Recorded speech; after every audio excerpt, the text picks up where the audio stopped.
Welcome, everyone, to the first story in the series of the Christmas stories that I'm going to be reading over the next few weeks. This one, as promised, is from Charles Dickens, and it's more of an essay suggesting that Christmas should be a time of gratitude and forgiveness. And that's what this story is all about. It's kind of an emotional story, so please forgive me if my voice cracks from time to time. So without further ado, shall we begin? What Christmas Is as We Grow Older by Charles Dickens, written in 1851. Time was, with most of us, when Christmas Day, encircling all our limited world like a magic ring, left nothing out for us to miss or seek. Bound together, all our home enjoyments, affections, and hopes, grouped everything and everyone around the Christmas fire, and made the little picture shining in our bright young eyes complete. Time came, perhaps all so soon, when our thoughts overleaped that narrow boundary, when there was someone very dear, we thought then, very beautiful and absolutely perfect, wanting to the fullness of our happiness, when we were wanting too, or so we thought, which did just as well, at the Christmas hearth by which that someone sat. And when we intertwined with every wreath and garland of our life that someone's name, that was the time for the bright visionary Christmases which have long arisen from us to show faintly, after summer rain, in the palest edges of the rainbow. That was the time for the beautified enjoyment of the things that were to be, and never were, and yet the things that were so real in our resolute hope that it would be hard to say now what realities achieved since have been stronger. What? Did that Christmas never really come when we and the priceless pearl, who was our young choice, were received, after the happiest of totally impossible marriages, by the two united families previously at daggers, drawn on our account? When brothers and sisters-in-law, who had always been rather cool to us before our relationship was effected, perfectly doted on us, and when fathers and mothers overwhelmed us with unlimited incomes? Was that Christmas dinner never really eaten, after which we arose and generously and eloquently rendered honor to our late rival, present in the company, then and there exchanging friendship and forgiveness, and founding an attachment not to be surpassed in Greek or Roman story, which subsisted until death? Has that same rival long ceased to care for that same priceless pearl, and married for money, and became usurious? Above all, do we really know now that we should probably have been miserable if we had won and worn the pearl, and that we are better without her? That Christmas, when we had recently achieved so much fame, when we had been carried in triumph somewhere for doing something great and good, when we had won an honored and ennobled name, and arrived and were received at home in a shower of tears of joy? Is it possible that that Christmas has not yet come? And is our life here, at the best, so constituted that pausing as we advance at such a noticeable milestone in the track as this great birthday, we look back on the things that never were, as naturally and full as gravely as on the things that have been and are gone, or have been and still are? If it be so, and so it seems to be, must we come to the conclusion that life is little better than a dream, and little worth the loves and strivings that we crowd into it? No, far be such miscalled philosophy from us, dear reader, on Christmas Day. Nearer and closer to our hearts be the Christmas spirit, which is the spirit of active usefulness, perseverance, cheerful discharge of duty, kindness, and forbearance. It is in the last virtues especially that we are, or should be, strengthened by the unaccomplished visions of our youth.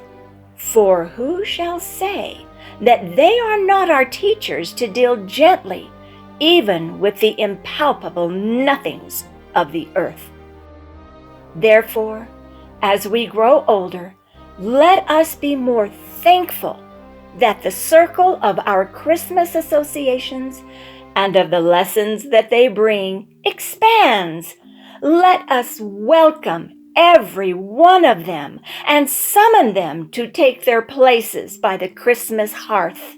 Welcome old aspirations, glittering creatures of an ardent fancy, to your shelter underneath the holly. We know you, and have not outlived you yet. Welcome old projects and old loves, however fleeting, to your nooks among the steadier lights that burn around us. Welcome all that was ever real to our hearts, and for the earnestness that made you real, thanks to heaven. Do we build no Christmas castles in the clouds now? Let our thoughts, fluttering like butterflies among these flowers of children, bear witness. Before this boy, there stretches out a future brighter than we ever looked on in our old romantic time, but bright with honor and with truth.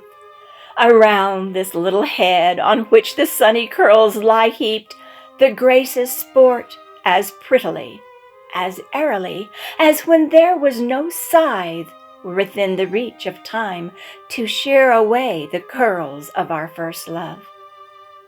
Upon another girl's face near it, placider but smiling bright, a quiet and contented little face, we see home fairly written. Shining from the word as rays shine from a star, we see how, when our graves are old, other hopes than ours are young, other hearts than ours are moved, how other ways are smoothed, how other happiness blooms, ripens, and decays. No, not decays, for other homes and other bands of children, not yet in being, nor for ages yet to be, arise and bloom and ripen to the end of all. Welcome everything, welcome alike what has been and what never was, and what we hope may be, to your shelter underneath the holly, to your places around the Christmas fire, where what is sits open-hearted. In yonder shadow do we see, obtruding furtively upon the blaze, an enemy's face? By Christmas Day we do forgive him. If the injury he has done us may admit of such companionship, let him come here and take his place. If otherwise, unhappily, let him go hence, assured that we will never injure nor accuse him. On this day we shut out nothing. Pause, says a low voice. Nothing? Think. On Christmas Day we will shut out from our fireside nothing. Not the shadow of a vast city where the withered leaves are lying deep, the voice replies. Not the shadow that darkens the whole globe. Not the shadow of the City of the dead? Not even that. Of all days in the year, we will turn our faces toward that city upon Christmas Day, and from its silent hosts bring those we loved among us. City of the dead, in the blessed name wherein we are gathered together at this time, and in the presence that is here among us according to the promise, we will receive and not dismiss thy people who are dear to us. Yes, we can look upon these children angels that alight so solemnly, so beautifully among the living children by the fire, and can bear to think how they departed from us. Entertaining angels unawares, as the patriarchs did, the playful children are unconscious of their guests, but we can see them, can see a radiant arm around one favorite neck, as if there were a tempting of that child away. Among the celestial figures there is one, a poor misshapen boy on earth, of a glorious beauty now, of whom his dying mother said it grieved her much to leave him here, alone, for so many years as it was likely would elapse before he came to her, being such a little child. But he went quickly, and was laid upon her breast, and in her hand she leads him.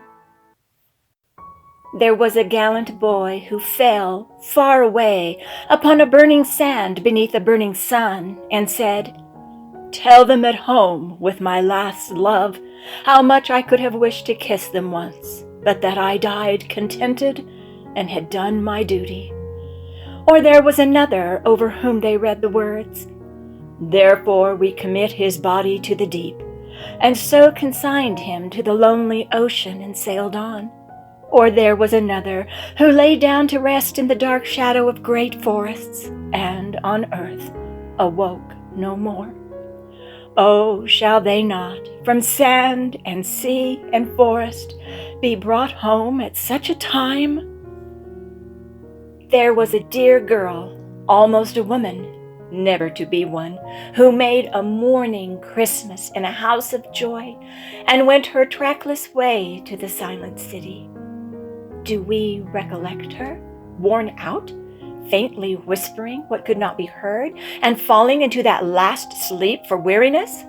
Oh, look upon her now! Oh, look upon her beauty, her serenity, her changeless youth, her happiness!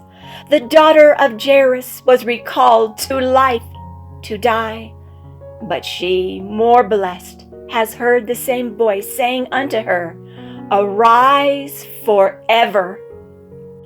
We had a friend who was our friend from early days, with whom we often pictured the changes that were to come upon our lives, and merrily imagined how we would speak and walk and think and talk when we came to be old. His destined habitation in the city of the dead received him in his prime. Shall he be shut out from our Christmas remembrance? Would his love have so excluded us? Lost friend, lost child, lost parent, sister, brother, husband, wife, we will not so discard you. You shall hold your cherished places in our Christmas hearts and by our Christmas fires, and in the season of immortal hope, and on the birthday of immortal mercy, we will shut out nothing. The winter sun goes down over town and village. On the sea it makes a rosy path, as if the sacred tread were fresh upon the water. A few more moments and it sinks, and night comes on, and lights begin to sparkle in the prospect. On the hillside beyond the shapelessly diffused town, and in the quiet keeping of the trees that gird the village steeple, remembrances are cut in stone, planted in common flowers, growing in grass, entwined with lowly brambles around many a mound of earth. In town and village there are doors and windows closed against the weather. There are flaming logs heaped high. There are joyful faces. There is healthy music of voices. Be all ungentleness and harm excluded from the temples of the household gods, but be those remembrances admitted with tender encouragement. They are of the time, and all is comforting and peaceful reassurances, and of the history that reunited even upon earth the living and the dead,